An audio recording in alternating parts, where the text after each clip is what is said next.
Ayan, hello beautiful. So today ay maglalagay ako ng fertilizer. And ang sa mga nagtatanong, may nagtatanong po kasi kung ano po ba yung nilalagay ko na fertilizer. So shout out kay Ma'am Prima Lani. So nag-PM siya sa akin, tapos nag-comment siya sa isang vlog. Sinabi ko na po sa video yung ginagamit ko. Actually, lagi ko naman sinasabi yung ginagamit ko upon repotting. So kung hindi niyo po alam, ibig sabihin hindi po kayo nanood. So anyway, share po natin para sa nagtatanong, sa iba pa nagtatanong. Ano po ba ginagamit ko sa aking mga Gymno and Astro kung bakit sila madalas mag-flower. So lately, naisip ko nga lang, ang ginagamit ko lang is potassium muriate. Pero nung unang-una, hindi pa ako gumagamit ng potassium muriate sa mga Gymno ko. Ang ginagamit ko po is bunny poop. So, lahat po ng mga yan, may katas po ng bunny poop. Opo, tai po ng kuneho.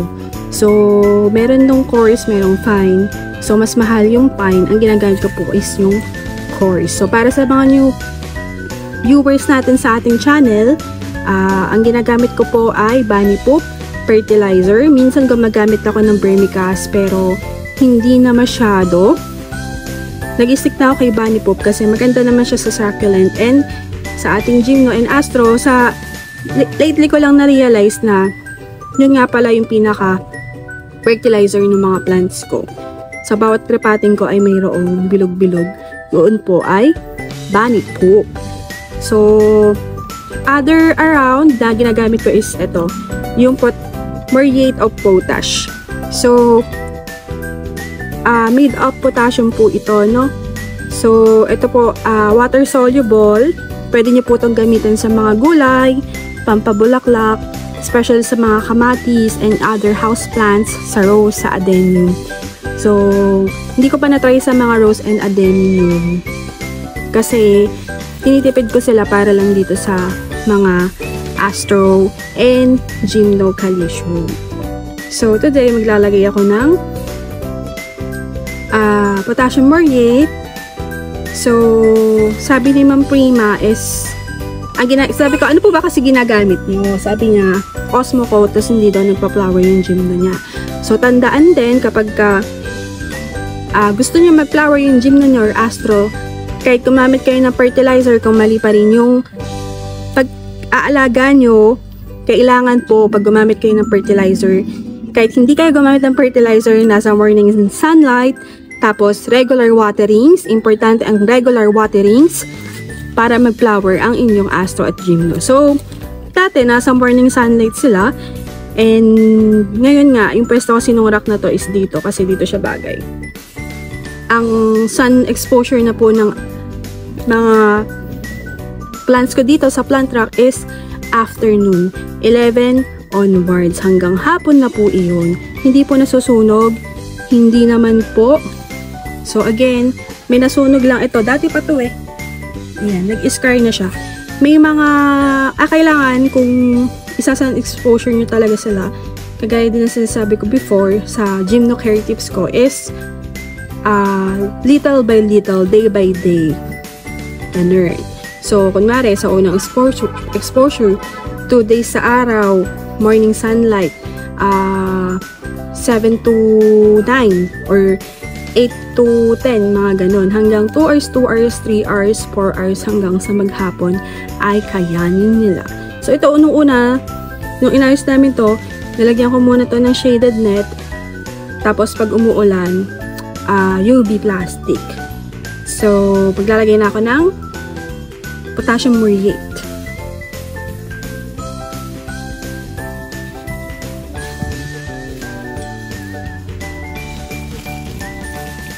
So, minsan, hindi ko na sinasagot yung tanong kasi nasa video naman. Pag kami nagtatanong na mga nasa video naman. Kumari, sino daw seller? Nakapost na nga yung name. Minsan, nakatitle na nga yung name. Sino pong seller? Hindi nanonood yun. Parang ano lang yun. Parang nakikita ba? Parang nanood lang bahagya. Ganyan.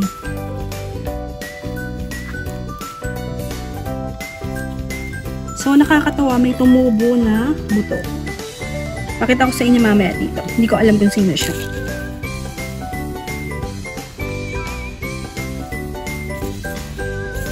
So, konti lang. Pag dinilig natin to, nalulusaw siya, tapos na-absorb na siya ng plants natin. Grabe init ngayon, no? Umulan man. Grabe. May init na init.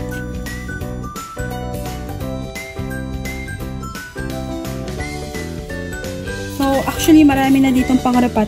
Kaya lang, wala akong time. Mag-pollinate nga, wala akong time. Pinipilit ko lang. Pinipilit.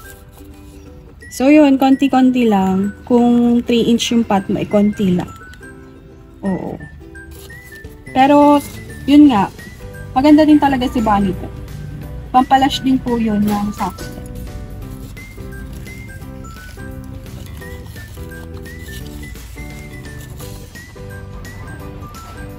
O, diba, kagaya nito, mahirap lagyan ng pataba.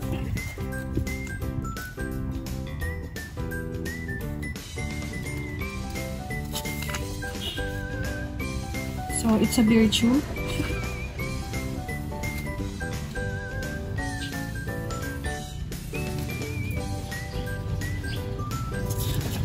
So, mura lang to guys. Mura lang to. Parang 1 kilo nasa 80 plus or less than 80. Hindi ko na matandaan. Tsaka sulit na to. Kaysa dun sa Osmocoat. Hindi ko pa kasi na-try ang Osmocoat na talagang ginagamit ko. Kasi, yun nga, chemical. Di ba puro ano lang ako, organic.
Ayan. So, nakita niyo to yung parang munggo. O, munggo po iyan. Charot. Tumubo na po yung seeds niyan sa gilid. Ayan o. Tumubo na siya. So, tumutubo siya basta moist yung soil. Lagi. So, alam niyo naman ako, moist the soil, moist the soil. So, dito naman tayo sa side. Ayan. Hopefully, hindi mahulog yung camera ko. So, top view tayo mga biya. So, ito maliit lang. Pero try natin. Pinilit.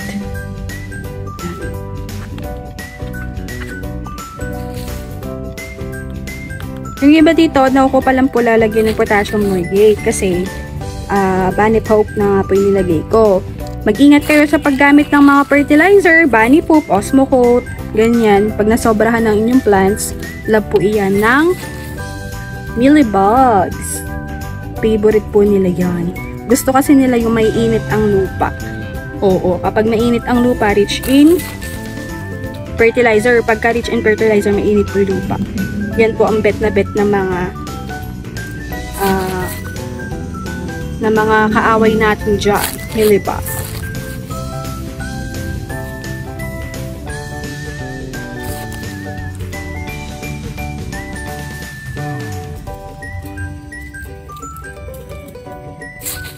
Yung mga Jingnawan, talas nila mag-flower. Ako na talaga yung tatamarin. Magpa-flower kami, bahala ka tamarin. Sabi nila.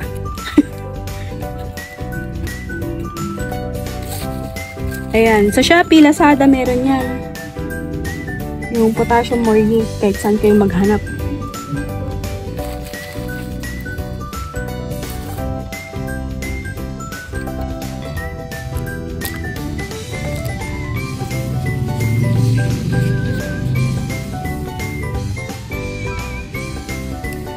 Okay, dito naman tayo.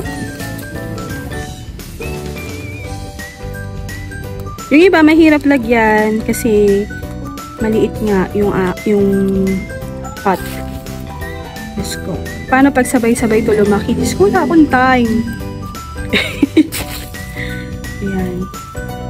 Pag naman kasi malaki yung pot mo, ay, yun din. Pag malaki masyado yung pot na ginamit nyo, mahirap pa laki ng gino nyo.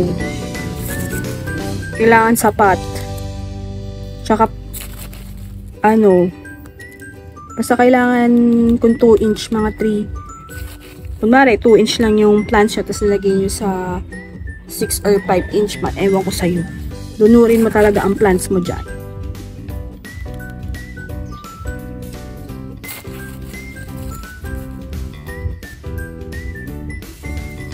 Actually, kahit ang lagyan ka na lang dito, yung gusto kong mag-flower. Pero may hinahanap akong flower na gusto kong makita.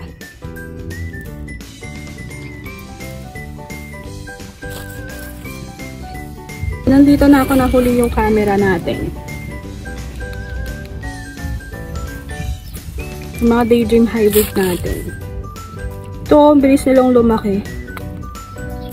Pagka talagang ulan, mas mabilis silang lumaki kasi lots of mineral ang ulan eh. Yung osmo coat, kompleto din yun. May nitrogen, tsaka phosphorus. Ito kasing potassium morate is lang siya, potassium. Pero alam nyo ba na ang potassium, yan, pang disease resistant, tsaka pampatibay ng stem, tsaka ng roots. Ganun siya.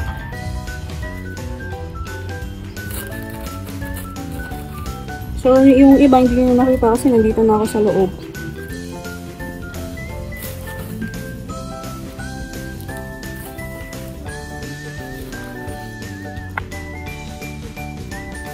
Ang di ko pa nakikita nag-flower dito, si Cristata.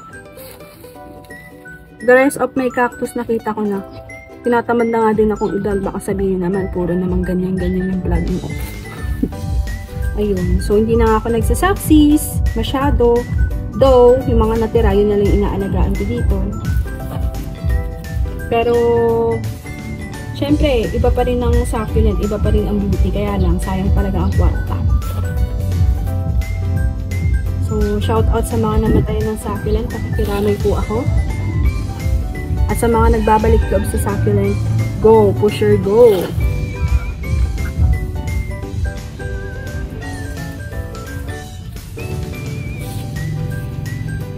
So, nalagyan ko na lahat, pati yung ibang mga cactus. So, may namatay na cactus, ayun. Yung brain cactus. Ayan. Mamaya na lang ako magdidilig. Kasi na, mga around 11 na dito. Ay, mga 10. Oo. Kasi mamaya, aaraw na kung magdidilig ako ngayon, baka masira itong aking mga halaman. So, pagka, hapon, pag malamig na sa area na to, tsaka na lang ako magdidilig. Kasi ito ni araw. Mamaya, nandito na sila. So, yun lang. Keep update lang tayo, guys. And, keep in touch. Makinig kayo mabuti sa pinapanood nyo para hindi kayo tanong ng tanong. Charot. Ayan. So, thank you for watching at everything nice at Mitch Succulent Love. This is your nurse, Tito Sane. God bless po at lagi mag-ingat.